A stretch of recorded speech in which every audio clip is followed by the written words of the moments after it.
This is a CBS News special report. Hello, everyone. I'm Major Garrett in Washington. President Biden is about to offer his reaction to the Supreme Court's landmark ruling overturning affirmative action in college admissions.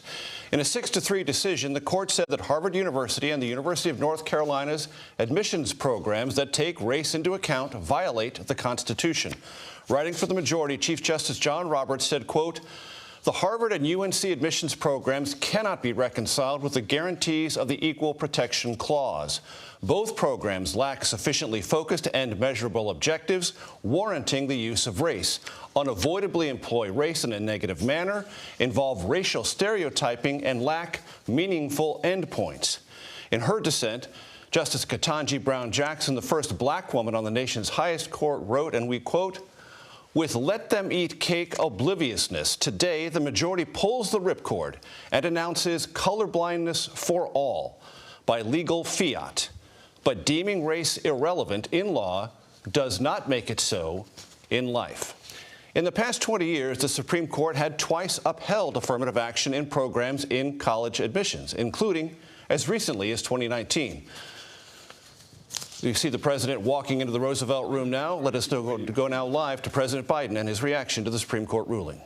45 years, the United States Supreme Court has recognized the college's freedom to decide how to build diverse student bodies and to meet their responsibility of opening doors of opportunity for every single American. In case after case, including recently, just as a few years ago in 2016, the court has affirmed and reaffirmed this view, that colleges could use race not as a determinative factor for admission, but as one of the factors among many in deciding who to admit from a already qualified pool of applicants. Today, the court once again walked away from decades of precedent and as the dissent has made clear. The dissent states in today's decision, quote, "rolls back decades of precedent and momentous progress," end of quote. I agree with that statement from the dissent. The court has effectively ended affirmative action in college admissions, and I strongly disagree with the court's decision.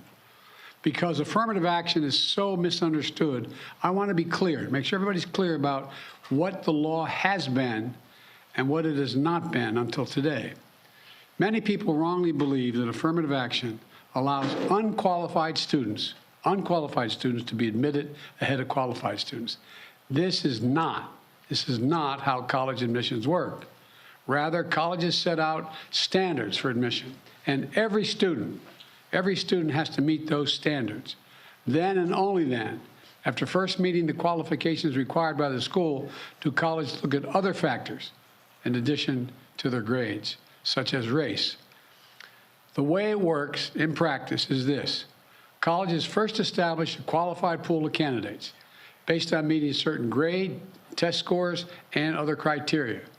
Then and only then, it is from this pool of applicants, all of whom have already met the school standards, that the class is chosen after weighing a wide range of factors, among them being race.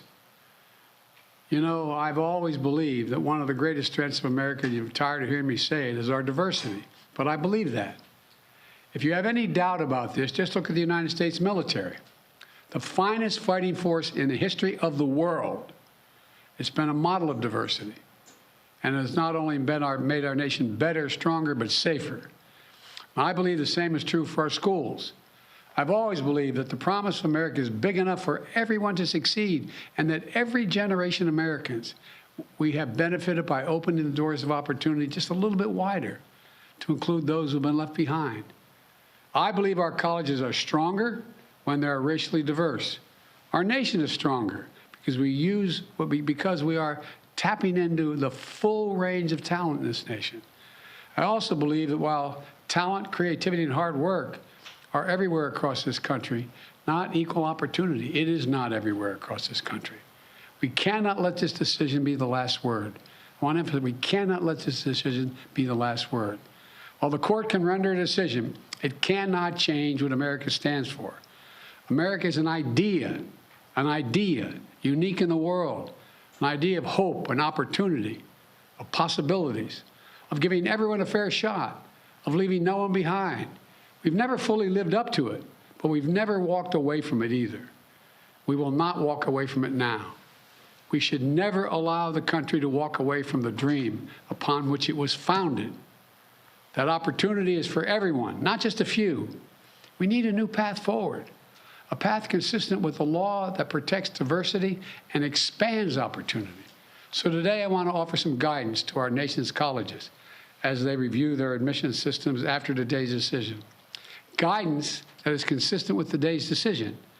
They should not abandon, let me say this again, they should not abandon their commitment to ensure student bodies of diverse backgrounds and experience that reflect all of America. What I propose for consideration is a new standard, where colleges take into account the adversity a student has overcome when selecting among qualified applicants. Let's be clear, under this new standard, just as was true under the earlier standard, students first have to be qualified applicants. They need the GPA and test scores to meet the school's standards. Once that test is met, then adversity should be considered, including students' lack of financial means, because we know too few students of low-income families, whether in big cities or rural communities, are getting an opportunity to go to college. When a poor kid, maybe the first in their family to go to college, gets the same grades and test scores as a wealthy kid, whose whole family's gone to the most elite colleges in the country and whose path has been a lot easier. Well, the kid who faced tougher challenges has demonstrated more grit, more determination, and that should be a factor that colleges should take into account in admissions, and many still do. It also means examining where the student grew up and went to high school. It means understanding the particular hardships that each individual student has faced in life, including racial discrimination that individuals have faced in their own lives. The court says, quote, nothing in this opinion should be construed as prohibiting universities from considering an application's discussion of how race has affected his or her life, but be it through discrimination or inspiration or otherwise, end of quote. Because the truth is, we all know it, discrimination still exists in America. Discrimination still exists in America. Discrimination still exists in America. Today's decision does not change that. It's a simple fact. If a student had to overcome adversity on their path to education, the college should recognize and value that. Our nation's colleges and universities should be engines of expanding opportunity through upward mobility. But today, too often, that's not the case. The statistics, one statistic, students from the top 1% of family incomes in America are 77 times more likely to get into an elite college than one from the bottom 20% of family incomes. 77% greater opportunity. Today, for too many schools, the only people who benefit from the system are the wealthy and the well-connected. The odds have been stacked against working people for much too long. We need a higher education system that works for everyone, from Appalachia to Atlanta and to far beyond. We can and must do better, and we will. Today, I'm directing the Department of Education to analyze what practices help build a more inclusive and diverse student bodies and what practices hold that back. Practices like legacy admissions and other systems expand privilege instead of opportunity. Colleges and universities should continue their commitment to support, retain, and graduate diverse students and classes.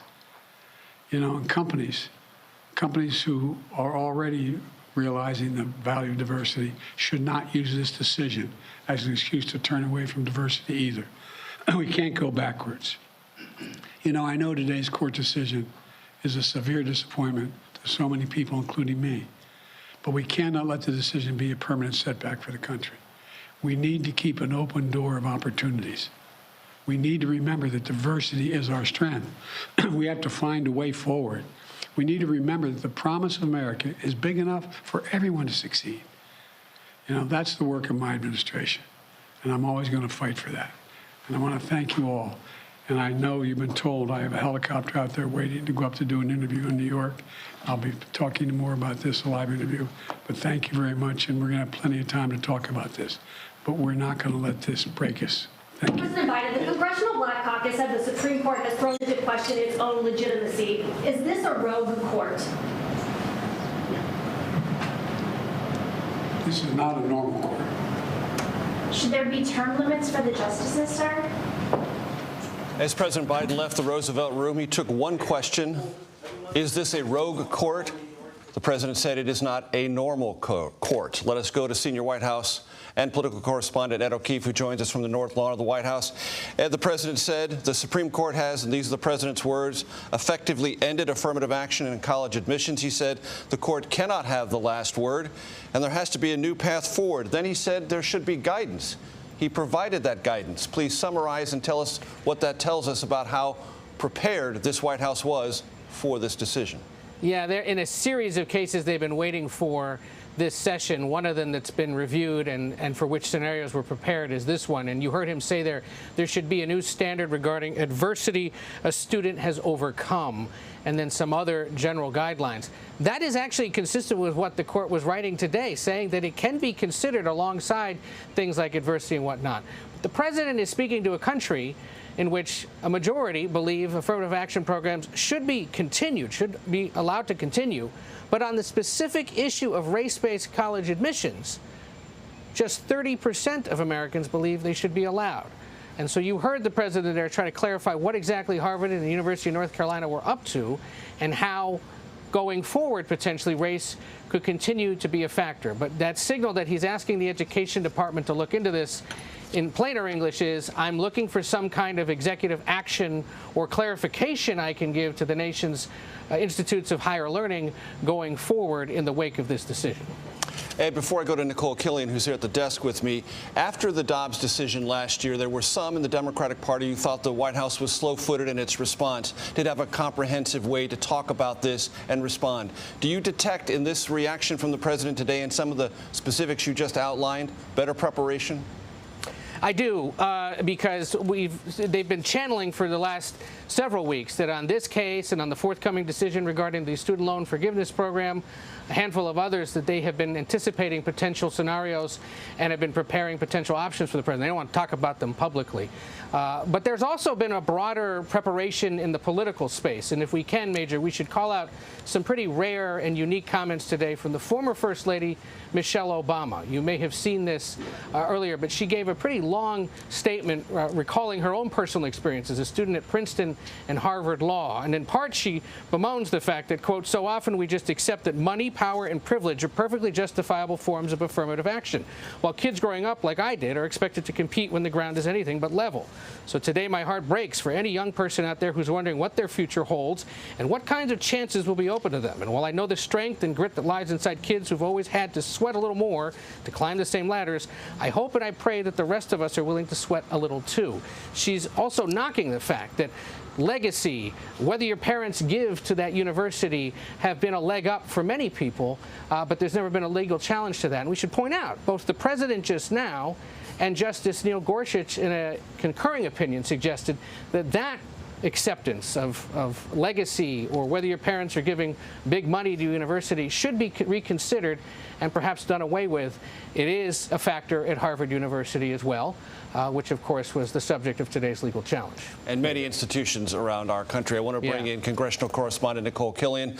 Lots of reaction on Capitol Hill, though Congress is not in session in preparation for the long Independence weekend that approaches. Some of the reaction that's most notable to you, Nicole? Well, certainly a lot of the reaction has fallen on party lines. Of course, you have a lot of Democrats who are criticizing this decision. Many Republicans, though, supporting it, saying that this is a welcome step. For instance, take Speaker Kevin McCarthy, who says now students will be able to compete based on equal standards and individual merit. This will make the college admissions process fair and uphold equality under the law. We heard similar sentiment from Minority Leader Mitch McConnell, who said that the Supreme Court decision is a long overdue step.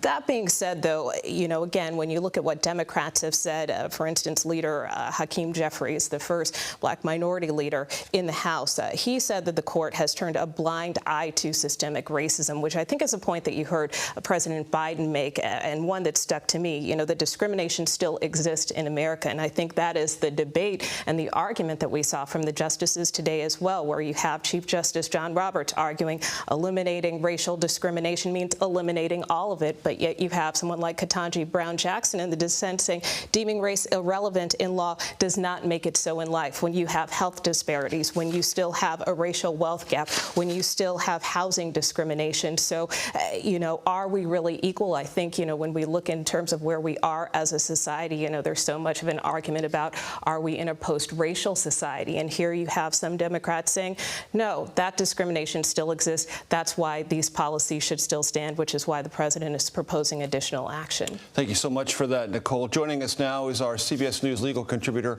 Jessica Levinson. Jessica, in the basic, most fundamental sense, what is the legal orientation of the majority in reaching this conclusion, this historic conclusion? The majority is saying that affirmative action programs are largely racial discrimination, and that the 14th Amendment Equal Protection Clause does not allow colleges and universities to do what they've been doing since 1978, which is consider race as a separate standalone factor.